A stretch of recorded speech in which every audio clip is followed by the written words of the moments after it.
విశాఖ ఉక్కు పరిరక్షణ పోరాట వేదిక పిలుపు మేరకు రైతు సంఘాలు, మహిళా సంఘాలు చేస్తున్న నిరసన దీక్షలు 3వ రోజుకు చేరుకున్నాయి.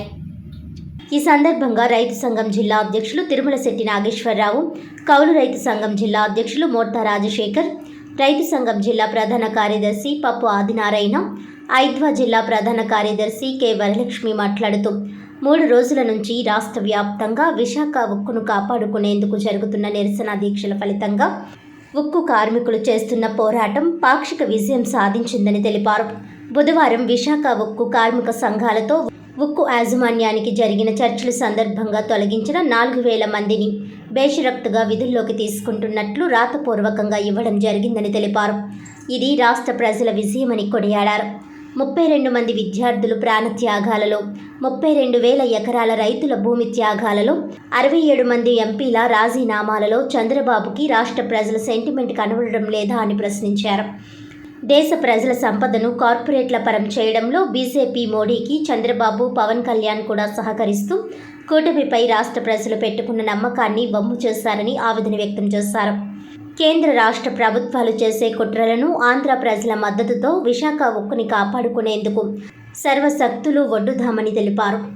ఈ కార్యక్రమంలో వ్యవసాయ కార్మిక సంఘం జిల్లా ప్రధాన కార్యదర్శి కెఎస్ శ్రీనివాస్, రైతు సంఘం జిల్లా ప్రధాన కార్యదర్శి అప్పారెడ్డి, జిల్లా కమిటీ సభ్యులు గుర్రాల వెంకట సుబ్బిరెడ్డి, పి చంద్రరావు, ఆంధ్రప్రదేశ్ మత్స్యకార కార్మిక సంఘం నాయకులు ఉప్పాడ సత్యనారాయణ, ఐద్వా నాయకులు ఎస్ గంగా భవానీ, భూలక్ష్మి, సిఐటియు జిల్లా కోశాధికారి మలకారమణ, ఆశా వర్కర్స్ యూనియన్ జిల్లా ప్రధాన కార్యదర్శి చంద్రమల పద్మ, ఆంధ్రప్రదేశ్ రైతు కూలీ సంఘం నాయకులు మడికి సత్యం, కుల వివక్ష వ్యతిరేక పోరాట సంఘం నాయకులు కె సింహాచలం, అఖిల భారత వ్యవసాయ గ్రామీణ కార్మిక సంఘం జిల్లా కార్యదర్శి మనుకొండ లచ్చిబాబు, జనార్దన్, రైతు సంఘం జిల్లా అధ్యక్షులు కేశవరావు, అప్పల్ రాజు తదితరులు పాల్గొన్నారు. విశాఖ ఉక్కు ఆంధ్ర ప్రజల యొక్క హక్కు.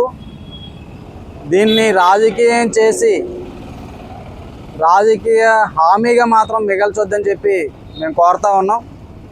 అధికారంలో ఉన్నప్పుడు ఒక మాట, లేనప్పుడు మరో మాట చేస్తున్నటువంటి అధికార పార్టీలు, ప్రతిపక్ష పార్టీలు తమ వైఖరి మార్చుకోవాలని చెప్పి మేము డిమాండ్ చేస్తూ ఉన్నాం.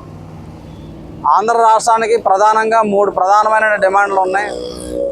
ఒకటి, ఆంధ్ర రాష్ట్ర ప్రత్యేక హోదా, విశాఖ ఉక్కు పరిరక్షణ, పోలవరం ప్రాజెక్టు. ఈ 3 విషయాల్లో కూడా కేంద్ర ప్రభుత్వానికి ఆక్సిజన్ ఇచ్చి ఒక భుజాన్ని నిలబెట్టి కేంద్రంలో ప్రభుత్వం కొనసాగడానికి కోసం ఈ ఆంధ్రప్రదేశ్ రాష్ట్ర కూటమి ప్రభుత్వం ఉంది. కానీ ఈ రాష్ట్ర ప్రజల యొక్క ప్రయోజనాలు కాపాడడానికి కోసం ఈ కూటమి ప్రభుత్వం తన విధానాలను ప్రకటించడం లేదు. ఇది చాలా దుర్మార్గమైనటువంటి విషయం.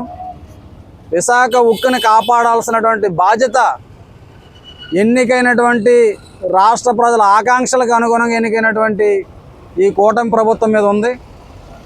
కాంట్రాక్ట్ కార్మికుల్ని ఒక్క నిర్ణయంతో వాళ్ళకి పాసలు ఆపేసి వాళ్ళకి వర్క్ లేకుండా చేసినటువంటి ఘనత ఈ రాష్ట్ర ప్రభుత్వానికి ఉంది. కాబట్టి ఇప్పటికైనా ఇలాంటి చర్యలు మానుకోవాలి. రాష్ట్ర ప్రభుత్వం విశాఖ ఉక్కుకి కావాల్సినటువంటి సొంత గనులు కేటాయించడం కోసం కేంద్రం మీద ఒత్తిడి తీసుకురావాలి. రెండోది, అప్పుల భారం, నష్టాల భారం అని చెప్తున్నటువంటి మీరు ఈ నష్టాల బారి నుంచి కాపాడడానికి కోసం కేంద్ర ప్రభుత్వంలో మీరు కీలకంగా ఉన్నారు కాబట్టి సెయిల్లో విలీనం చేసి విశాఖ ఉక్కుని రక్షించాల్సినటువంటి బాధ్యత కూడా మీ మీద ఉంది. విశాఖ ఉక్కు ఆంధ్రుల హక్కు అనేటువంటి నినాదంతో ఎంతో కాలం పోరాటం జరుగుతుంది. అయితే ఈ విశాఖ ఉక్కు ఎలా వచ్చింది అనేది చూస్తే ఎంతోమంది 32 మంది ప్రాణత్యాగంతోనూ, ఎంతోమంది ఎమ్మెల్యేలు, మంత్రులు రాజీనామాలతోనూ ఈ ఉక్కు ఫ్యాక్టరీని సాధించుకోవటం జరిగింది. అయితే మోడీ ప్రభుత్వం వచ్చిన 10 సంవత్సరాల కాలంలో దేశాన్ని మొత్తాన్ని అమ్మేసే పద్ధతిలో ఈ యొక్క పరిపాలన సాగుతుంది.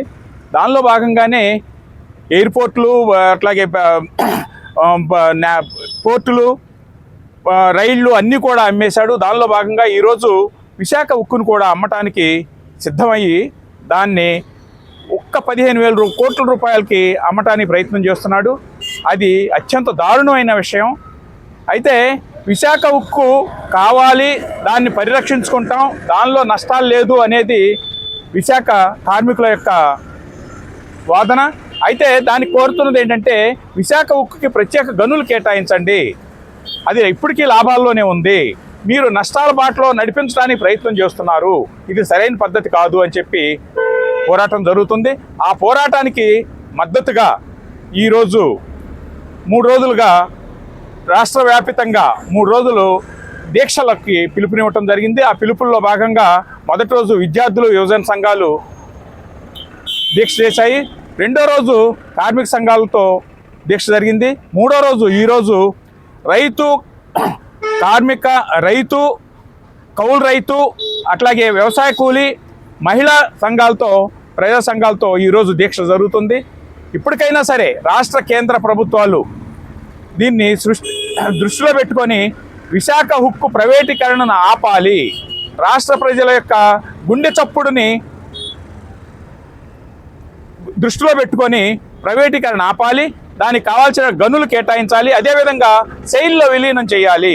ఈ యొక్క డిమాండ్స్ ఏవైతే ఉన్నాయో వాటిని ఖచ్చితంగా అమలు చేయాలని చెప్పి, అమలు చేసే వరకు కూడా ఈ పోరాటం కొనసాగుతుందని చెప్పి, అదేవిధంగా రాష్ట్ర ప్రజానీకం అంతా కూడా విశాఖ ఉక్కు ప్రైవేటీకరణ వద్దు అని చెప్పి మొదటి నుంచి పోరాడుతుంది. ఈరోజు కూడా అదేవిధంగా ఈ సంఘాలకి, ప్రజా సంఘాలకి, సిఐటికి, విశాఖ ఉక్కు పోరాట సమితికి రాష్ట్ర ప్రజానీకం అంతా కూడా మద్దతుగా నిలబడి విశాఖ ఉక్కుని ప్రైవేటీకరణ కాకుండా ఆపుకోవాలని చెప్పి ప్రజానీకాన్ని అందరినీ కోరుతూ ఈ రాష్ట్ర కేంద్ర ప్రభుత్వాలకి ఇదే ఒక అల్టిమేటంగా కూడా మేము చెబుతున్నాం.